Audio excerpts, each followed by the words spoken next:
రాష్ట్ర ప్రభుత్వం ఎంతో ప్రతిష్టాత్మకంగా చేపట్టిన స్వర్ణాంధ్ర స్వచ్ఛాంధ్ర కార్యక్రమాన్ని విజయవంతం చేయడంలో ప్రతి పౌరుడు భాగస్వాములు కావాలని స్వతంత్ర ఎమ్మెల్యే అభ్యర్థి పాటంశెట్టి సూర్యచంద్ర పిలుపునిచ్చారు. ప్రతి నెల 3వ శనివారం నిర్వహించే కార్యక్రమంలో భాగంగా ఆయన కిర్లంపూడి మండలం సోమవారం గ్రామాన్ని సందర్శించారు. ఈ సందర్భంగా గ్రామస్తులకు పలు సూచనలు చేశారు. తమ పరిసరాలను పరిశుభ్రంగా ఉంచుకోవాలని ప్రజలకు సూచించారు. చెత్తను ఎక్కడ పడితే అక్కడ పడేయకుండా బాధ్యతగా వ్యవహరించాలని సూర్యచంద్ర పేర్కొన్నారు. తడి చెత్తను ఒక డబ్బాలో, పొడి చెత్తను మరో డబ్బాలో వేరు చేసి పంచాయతీ చెత్త సేకరణ రిక్షాకు అందించాలన్నారు. సోమవారం ప్రభుత్వ ఉన్నత పాఠశాలను సందర్శించిన ఆయన విద్యార్థులకు పరిశుభ్రత, పర్యావరణ పరిరక్షణ, చెత్త వర్గీకరణ ఆవశ్యకతపై అవగాహన కల్పించారు. విద్యార్థులు భావి పౌరులు, వారి ఇళ్లల్లో, గ్రామాల్లో పరిశుభ్రత పాటిస్తూ ఇతరులకు ఆదర్శంగా నిలవాలని సూచించారు. ప్రజలందరి సహకారంతోనే స్వచ్ఛాంధ్ర స్వర్ణాంధ్ర లక్ష్యం సాధ్యమవుతుందని పాటంశెట్టి సూర్యచంద్ర పేర్కొన్నారు.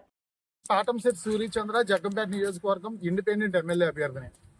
ప్రతి నెల 3వ శనివారంలో స్వచ్ఛాంధ్ర స్వర్ణాంధ్ర కార్యక్రమాన్ని గౌరవ ముఖ్యమంత్రి శ్రీ నారా చంద్రబాబు నాయుడు గారు చాలా ప్రతిష్టాత్మకంగా తీసుకుని ఆంధ్రప్రదేశ్లో ఉన్న ప్రతి గ్రామం, ప్రతి వాడ, ప్రతి వీధి, ప్రతి ఇల్లు కూడా పరిశుభ్రంగా ఉండాలి. పరిసరాలు పరిశుభ్రంగా ఉంటేనే తద్వారా ప్రజారోగ్యం బాగుంటుందన్న బలమైన లక్ష్యంతో గౌరవ ముఖ్యమంత్రి గారు ప్రతి శనివారం వారికి ఎన్ని పనులున్నా సరే రాష్ట్రంలో ఏదో ఒక ప్రాంతంలో ఆయన పర్యటిస్తూ అందరినీ కూడా చైతన్యపరుస్తూ ఉన్నారు.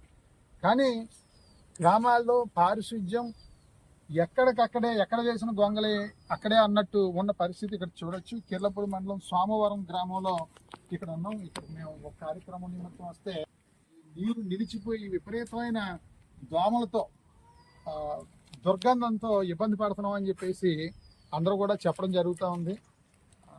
ప్రభుత్వాన్ని మేము ఒకటే విజ్ఞప్తి చేస్తూ ఉన్నాం. స్వచ్ఛాంధ్ర స్వర్ణాంధ్ర కార్యక్రమం విజయవంతం కావాలంటే తప్పనిసరిగా ఇటువంటి పరిస్థితి ఉండకూడదు. తడి చెత్త, పొడి చెత్త వేరు చేసి పంచాయతీ కార్మికులకు ఇచ్చే విధంగా పంచాయతీ రిక్షాలు ప్రతిరోజు ప్రతి ఇంటికి వచ్చే విధంగా ఏర్పాటు చేస్తే ఈ రకమైన పరిస్థితి, దుర్గంధ పరిస్థితి ఉండదని చెప్పేసి తెలియజేసి, గ్రామ చివార్లలో ఈ రకమైన పరిస్థితి ఉంటా ఉంది.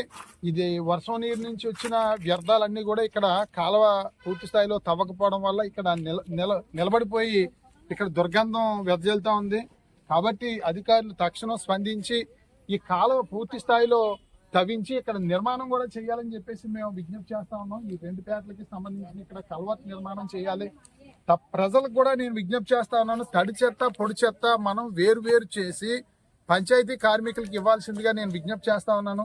చూడొచ్చు మనం ఇవన్నీ కూడా ఈ బాటిల్స్, గ్లాసులు, ఈ కవర్లో ఈ ప్లాస్టిక్ సంబంధించింది అంతా కూడా ఒక రకమైన సంచిలో కానీ డబ్బాలో కానీ, అదే రకంగా వంటింట్లోంచి వచ్చే వ్యర్థాలన్నీ కూడా ఒక డబ్బాలోనే వేయడం వల్ల తడి చెత్త అంటే మట్టిలో కలిసిపోయి కుళ్ళిపోయి అన్ని కూడా తడి చెత్త, మట్టిలో కలవని అన్ని కూడా పొడి చెత్త, ఇవన్నీ ఒక డబ్బాలోనే వేసినట్లయితే అక్కడ పంచాయతీ దగ్గర ఉన్నటువంటి చెత్త నుండి సంపద తయారీ కేంద్రం దగ్గర సాగ్రిగేషన్ చేయడం జరుగుద్ది. ప్రతి నెల 3వ శనివారం స్వచ్ఛాంధ్ర స్వర్ణాంధ్ర ఈ కార్యక్రమం మన గౌరవ ముఖ్యమంత్రి శ్రీ నారా చంద్రబాబు నాయుడు గారికి, మన ఉప ముఖ్యమంత్రి పంచాయతీరాజ్ శాఖ మంత్రి వర్యులు పవన్ కళ్యాణ్ గారికి చాలా ఇష్టమైన కార్యక్రమానికి సంబంధించిన రోజు ఇది. స్వచ్ఛాంధ్ర స్వర్ణాంధ్ర ప్రత్యేకంగా ప్రతి నెల 3వ శనివారంలో ఆ రోజున ముఖ్యమంత్రి గారికి ఎన్ని పనులున్నా సరే రాష్ట్రంలో ఏదో ప్రాంతంలో స్వచ్ఛాంధ్ర స్వర్ణాంధ్ర కార్యక్రమం వారు చేస్తున్నారు. చేసి మనల్ని కూడా స్వచ్ఛాంధ్ర స్వర్ణాంధ్ర కార్యక్రమంలో పాల్గొనమంటున్నారు. అందుకని మనం కూడా ప్రతి ఒక్కరు కూడా మనం స్వచ్ఛాంధ్ర స్వర్ణాంధ్ర కార్యక్రమంలో పాల్గొనడంతో పాటు పెద్దవారిని అందరినీ కూడా చైతన్యపరచాలి, అవగాహన పరచాలి. నేను మీ ఊరు మేము కొంచెం కార్యక్రమాల మీద తిరిగితే చాలా చోట్ల ఎక్కడికక్కడే చెత్త ఉంది, ప్లాస్టిక్ రోడ్డు మీద ఉంది, మురికి నీరు నిలబడిపోయి దోమలతో చాలా ఎక్కువ ఉంది. ఆ ప్లాస్టిక్ ఉండి దోమలు ఎక్కువ ఉండి మురికి నీరు నిలబడిపోయి నీరు ప్రవహించమ్మా ఇంటి దగ్గర రుబ్బురోళ్ళు కానీ పాత ఏమన్నా వస్తువులు ఉంటాయి, వాటిల్లో నీళ్లు నిలబడకుండా మనం చూడాలి. కొబ్బరి డొక్కులు ఇటువంటి వాటిల్లో ఎక్కడైతే నీరు నిలబడద్దో అక్కడే దోమలు గుడ్లు పెడతాయి, దోమలు పెరుగుతాయి. ఓకేనా తల్లి?